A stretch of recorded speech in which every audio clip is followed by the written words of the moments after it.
Commonly, we are said to be our brother's keepers. Is that so now?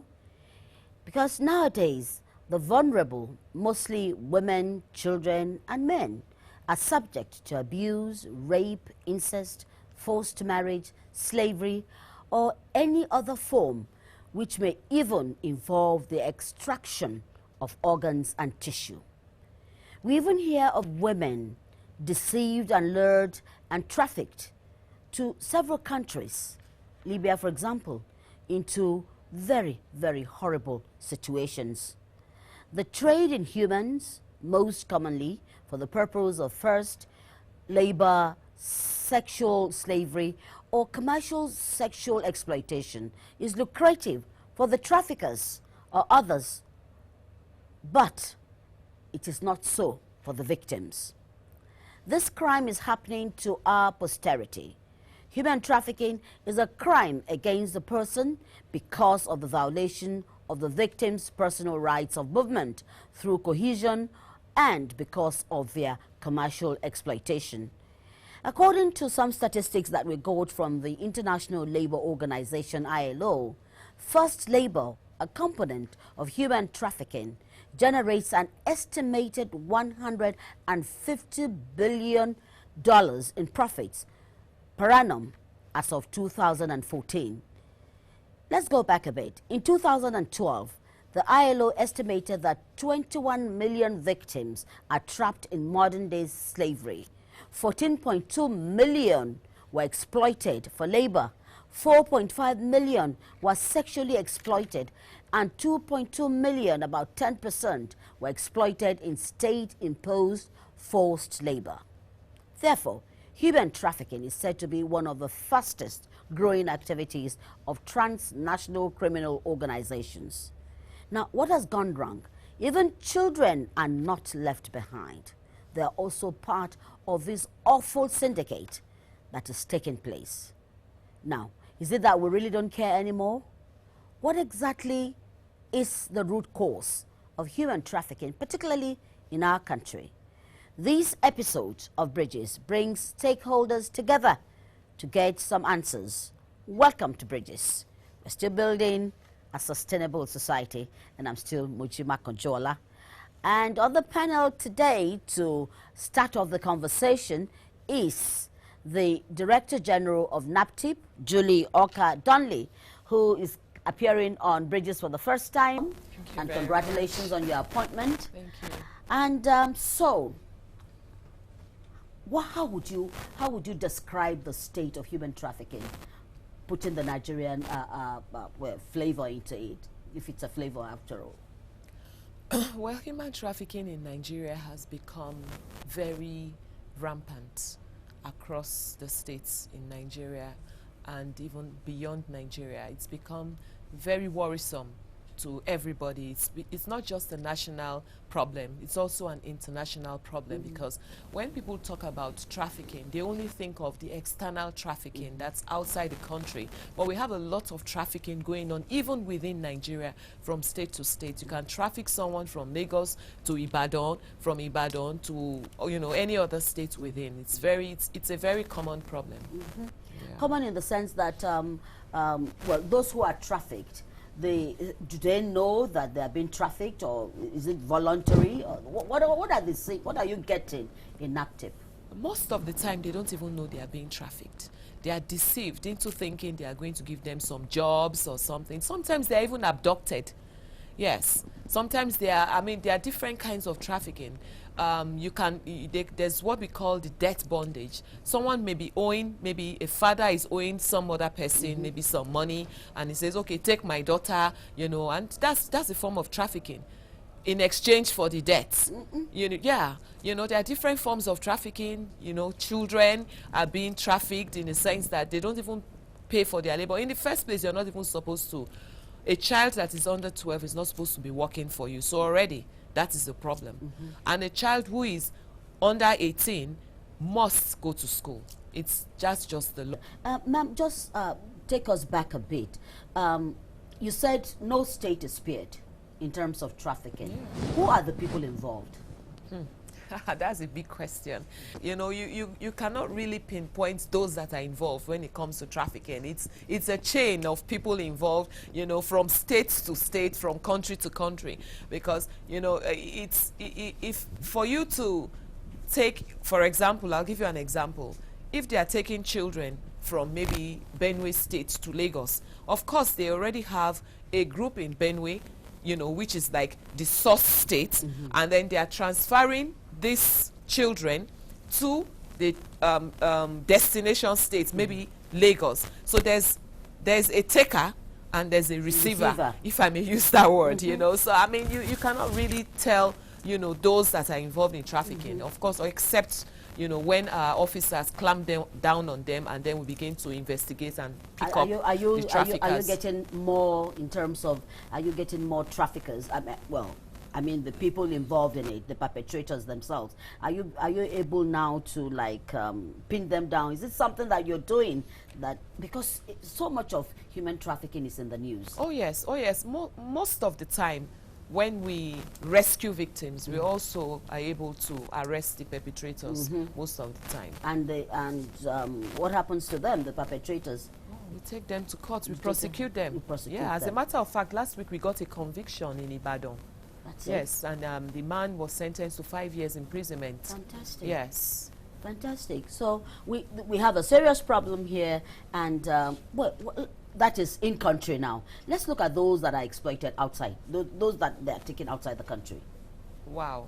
The ones they take outside the country are even much more serious, because they are used for sexual exploitation.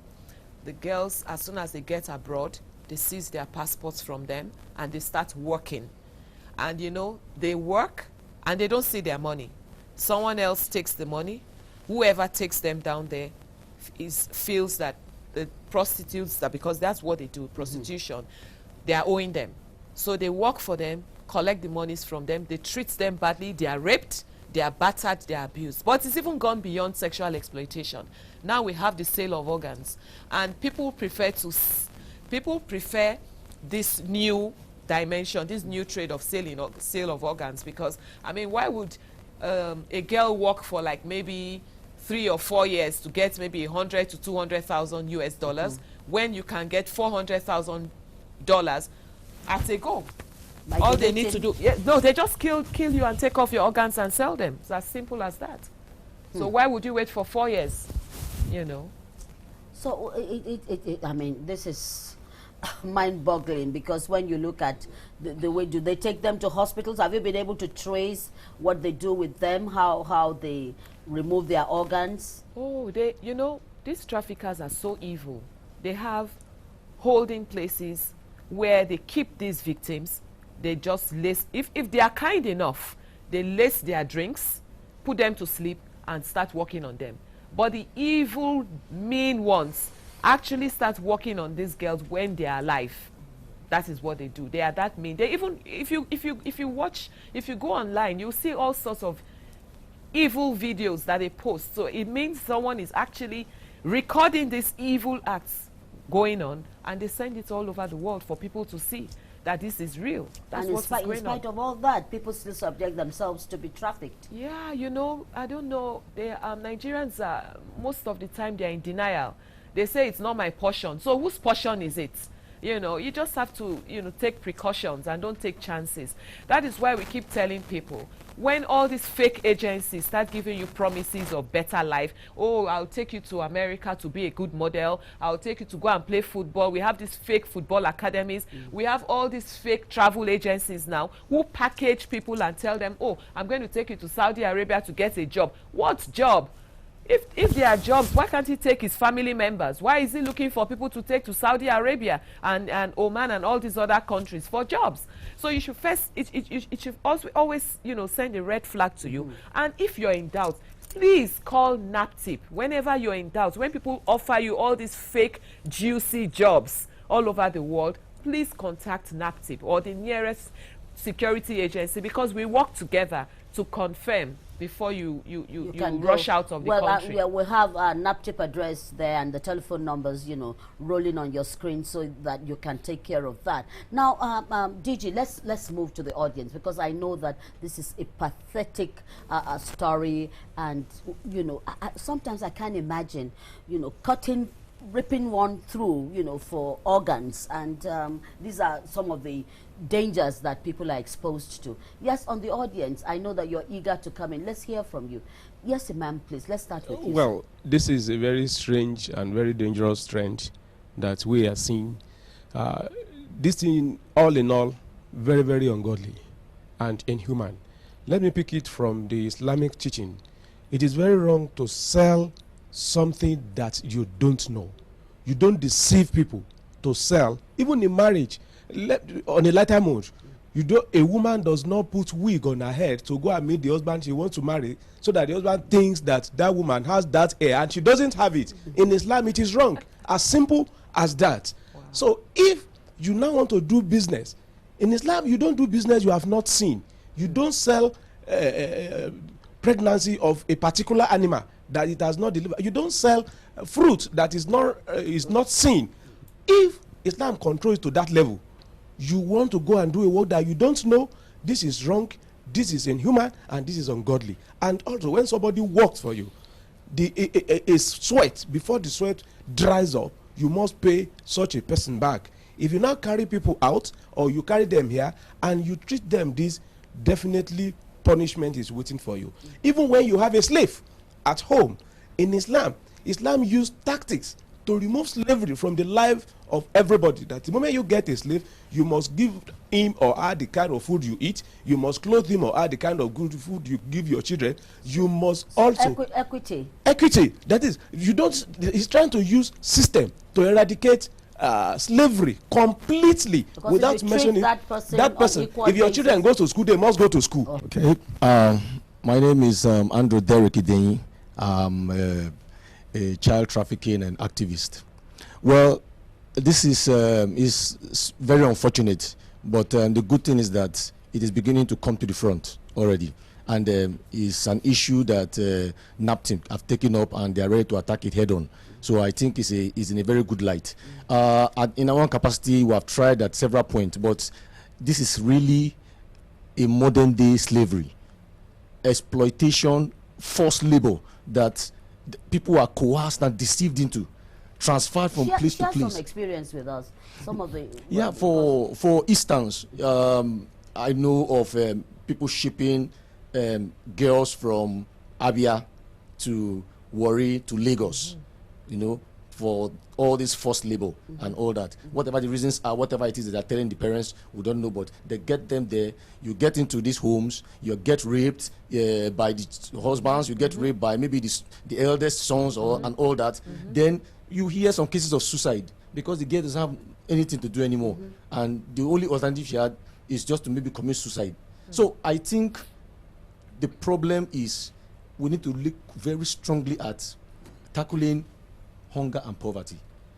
I think this is very key in this particular fight. We have somebody here. Please, yes. Okay. My name is Evelyn Okaku. I'm a journalist. And when you said share some experiences with us, I actually recalled a few experiences I've had on a story I'm still working on that has to do with trafficking of children especially. And I remember one of the places we went to, and we're just, because we had already gotten permission from NAPTIP to do activities and work with them. And we're going to put this women like in a test, sort of. And I was actually carrying a recorder on me, but they probably didn't know that. And I was discussing with them. I told them I am a businesswoman. I had come to Abuja to start up a business, and I need someone, a child below 12, to work with me. I need someone whom, when I talk to her, she would not shout at me like that. And that was our first meeting with this woman. She didn't know me from Adam. She didn't know anything about me. And I told her, I need to take the person immediately. And she was like, well, okay, fine. How much are you ready to pay? And I asked her, she brought 2 girls, and I asked her, how are they related to you? She said, well, she's like their aunt, and they even have younger ones. She was actually saying it, that they even have younger ones. As soon as they are of age, she'll bring them to town. And I asked, where did you bring them from?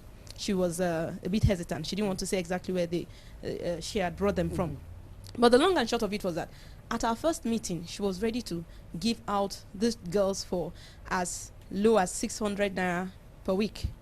Or 600 naira per day. I wasn't exactly sure whether she was talking about a week or a day. But after that conversation, we decided to go and come back at another time. But if I was ready to take those children at that time, she would have given them away. And these are people she calls her relatives. So when the DG was talking about laws, I just felt a need to say that Nigeria needs to. We need to define those laws and implement them, especially even if a person is a mother or the parent of a child. What is trafficking? Let everyone understand what trafficking is.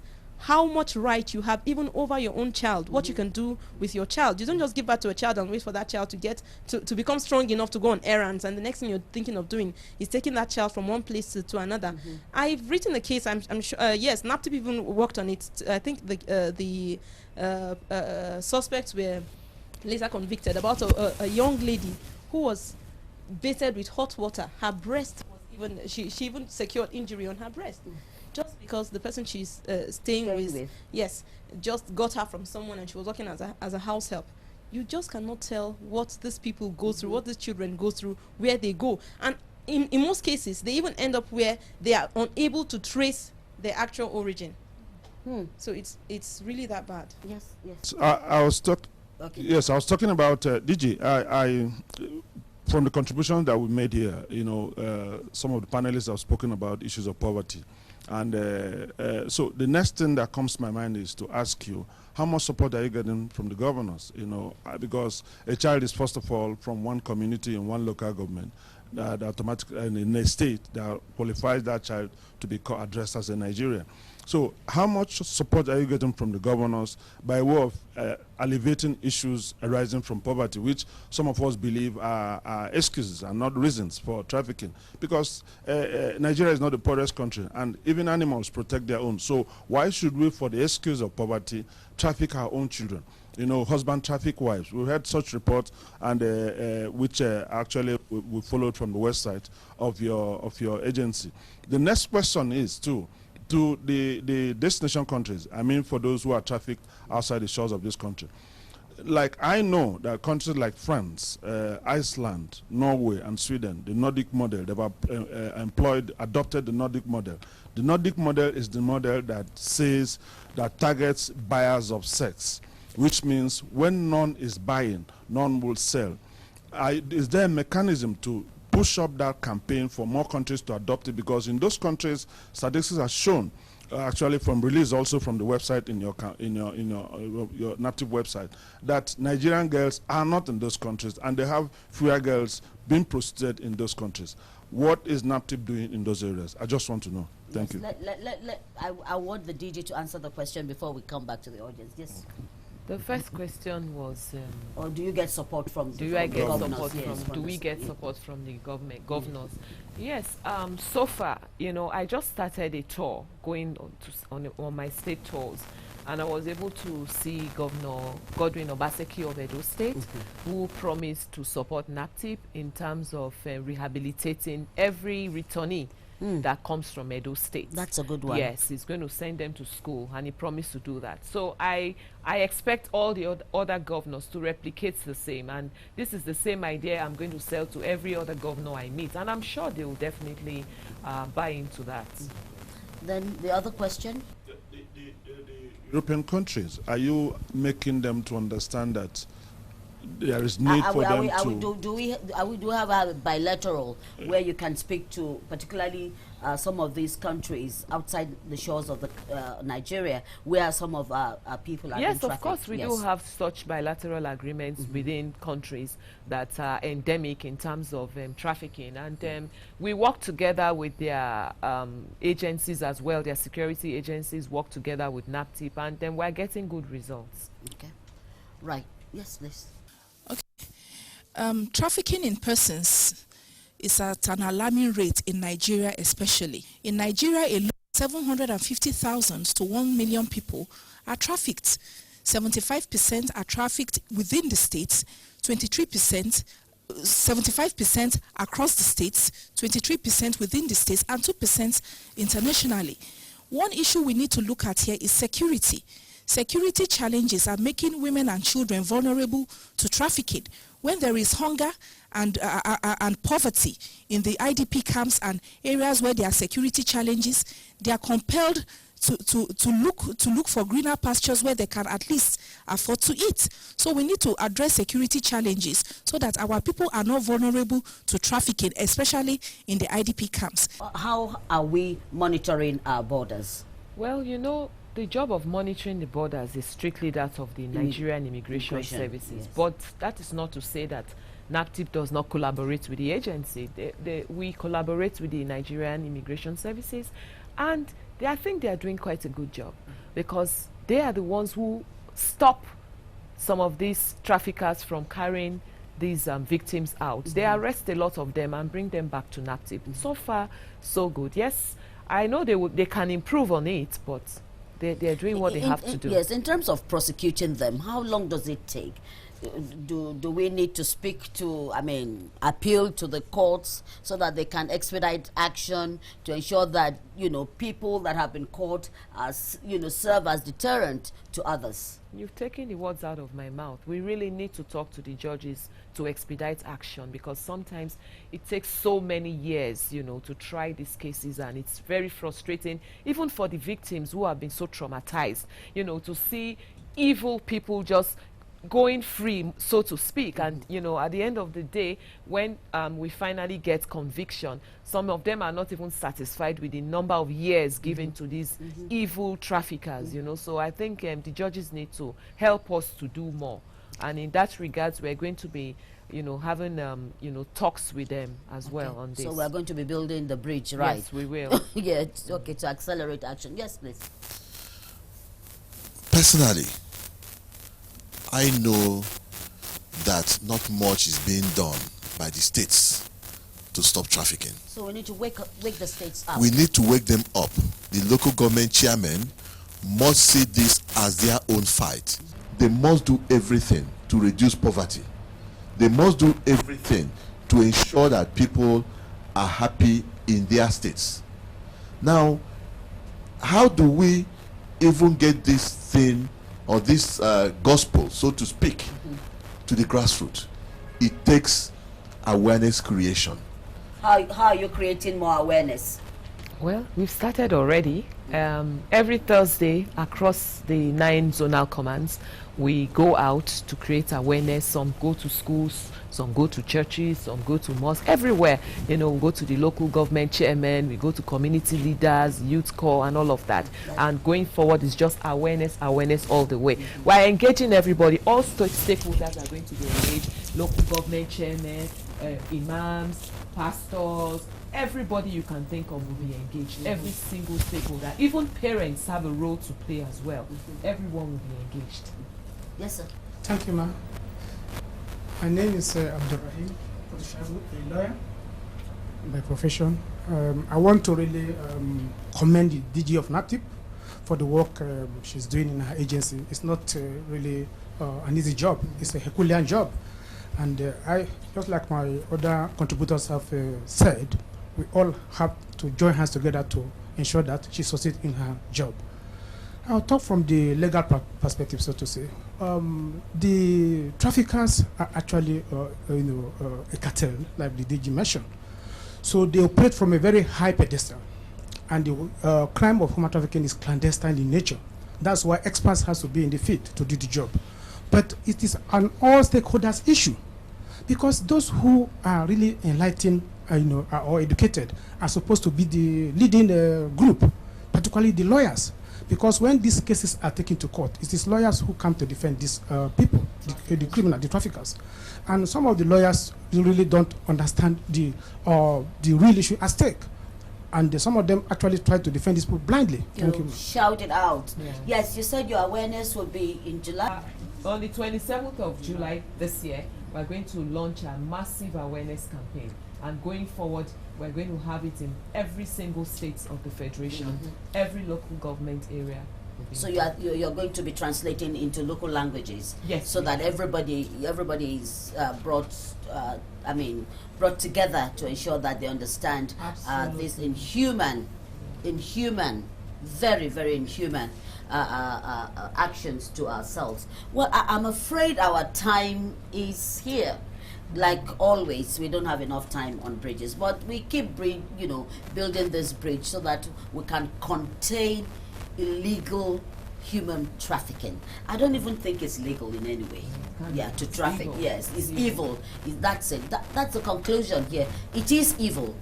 So if you see something, say something, and that way together we can contain and even put an end to human trafficking, so that the unfortunate victims who, when finally, if they are lucky to stay alive and are brought back home, can stay alive and integrate with the rest of us to build a better Nigeria.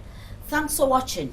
We'll be back again same time next week, and bridges will continue to build those gaps so that together we can accelerate development in Nigeria. Thanks for watching.